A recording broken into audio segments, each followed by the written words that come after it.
Welcome back to Then and Now. Coming up, Mike Winlaw. You remember Mike's dog, Leroy, on the Hourglass show back in '75? Well, friends, you'll be happy to know Leroy is still Mike's best friend.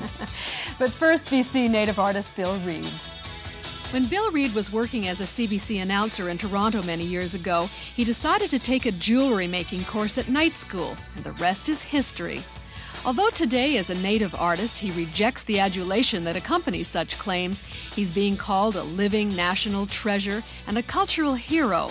It's also said that he's the major inspiration behind the restoring of pride to the native people of the Northwest Coast, whose traditional art forms were dying. A strange role for a man born in Victoria to a Scottish-German father and a Haida mother. Because his mother had denied her heritage, Bill grew up unaware of his own native roots. When I was 6 years old, I was taken to Hyder, BC, which was a mining town, and we had the only house on dry land. All the other houses were built on pilings over the mudflats. It was a real frontier, and the kids were tough. There was no indulgence of weaknesses or anything like that. And I was 6 years old, and as I say, wearing kid gloves. I didn't get along with my father, and my mother was a wonderful lady, and whatever I am, or whatever any of us are, we certainly owe to her as far as giving us goals in life and a sense of design. When I think my mother is a native of the West Coast, my grandfather was the last of the Haida silversmiths, and so naturally I had quite an interest when I got in the jewelry field of carrying on his work and trying to expand it if possible. When did you first really get in touch with the Indian side of you? I guess very late on, when I was about 21, I went to the village for the first time. I'd been there as a baby, but didn't remember. Met my grandfather, and it was a really warm and friendly place. And it's only to their own, you know, but if you were one of, if you belonged to them, and they were unstinting in their affection and generosity, and I felt right at home. If Haidas hadn't been a good artist, I wouldn't have identified with them at all, I don't think. They had this great artistic tradition, and I got to know something about it by living in Victoria, where there's a good collection. I identified to some extent with the native people. Then I came back to the coast in '51 and became absorbed once again in the designs of the Haidas and the other groups on the coast, and thought I'd have a shot at making a few bracelets and so on, and got trapped, and I've been there ever since, with a few exceptions. I've never been satisfied with what I've done with the Raven. I'm going to have one more go at it before I pack it in. After many years of producing celebrated artwork, here, The Raven and the First Men, Bill was struck with the ravages of Parkinson's disease. Until recently, medication kept the disease under control, but these days he's finding its symptoms are becoming more difficult to ignore. They tell me I'm sort of 5 years into my borrowed time now, and there's nothing you can do except carry on. And I'm very lucky to be able to make a living and amuse myself with the things I've learned how to do. And a lot of people whose careers are such that they just don't adapt to that kind of thing.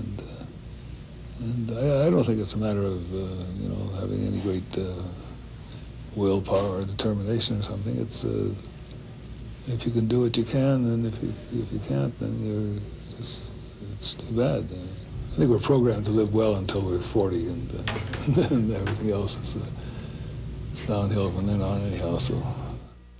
In spite of the illness, Bill and his assistants have produced brilliant work recognized worldwide. His jewelry is considered equal to that of Fabergé and other European masters.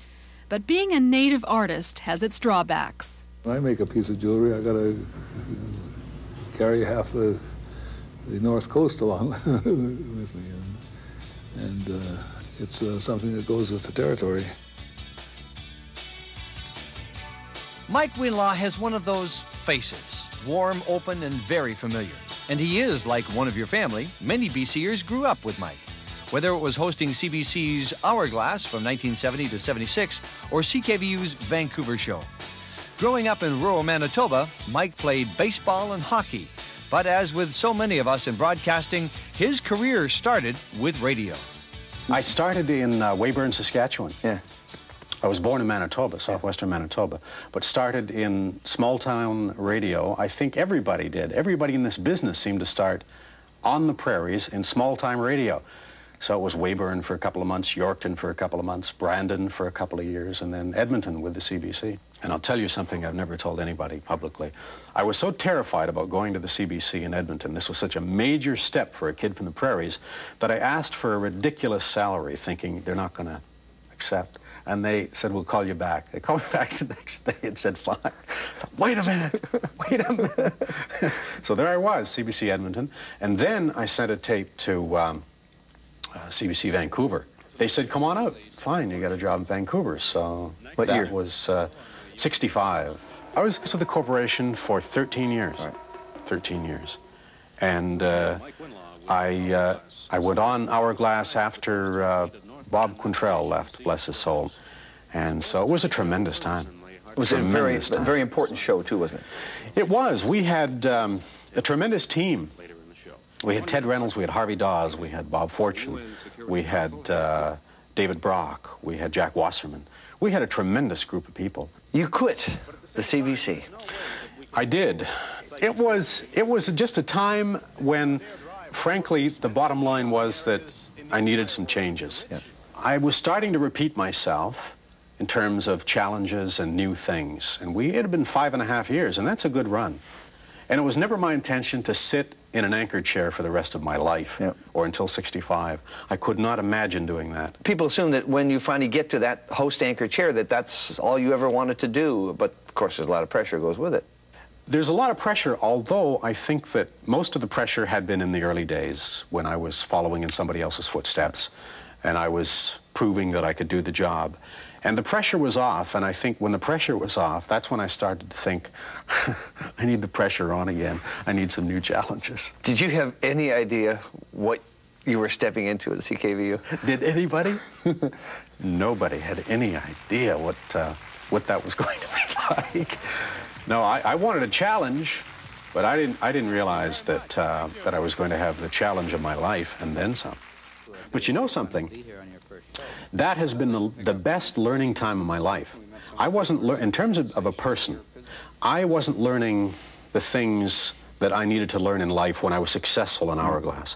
When I learned all my important lessons in life was when things were really tough, and I sort of didn't get what I wanted, and things didn't work out the way I wanted and the way I had planned. That's when I had to pull back and start digging inside and asking myself, why not? Because you can't blame others. You've got to look at yourself, and that's a tough process. I understand that we may see your film breakthrough in Fly 2, because you've been cast as the Fly in the Fly. Right. Actually, I'm the neonatologist, and you won't see much of me because I'm wearing a hat and a mask. So you may recognize the eyes. I don't know. So what's ahead for you? I'm thinking about being happy and being content in life and being wiser. And if I can get to those places, if I can be happy with myself, and to me that's the thing to work on, because if everybody was happy and felt good about themselves, this is my sermon here, can you imagine what kind of a world it would be? We wouldn't be in any trouble. If people dealt with their own problems, dealt with themselves, and then went out from there, we'd have a fantastic world. So that's what I'm doing, and if I can be content, things will work out. Things will just happen, and I think that's the best way. You believe the physical changes people go through?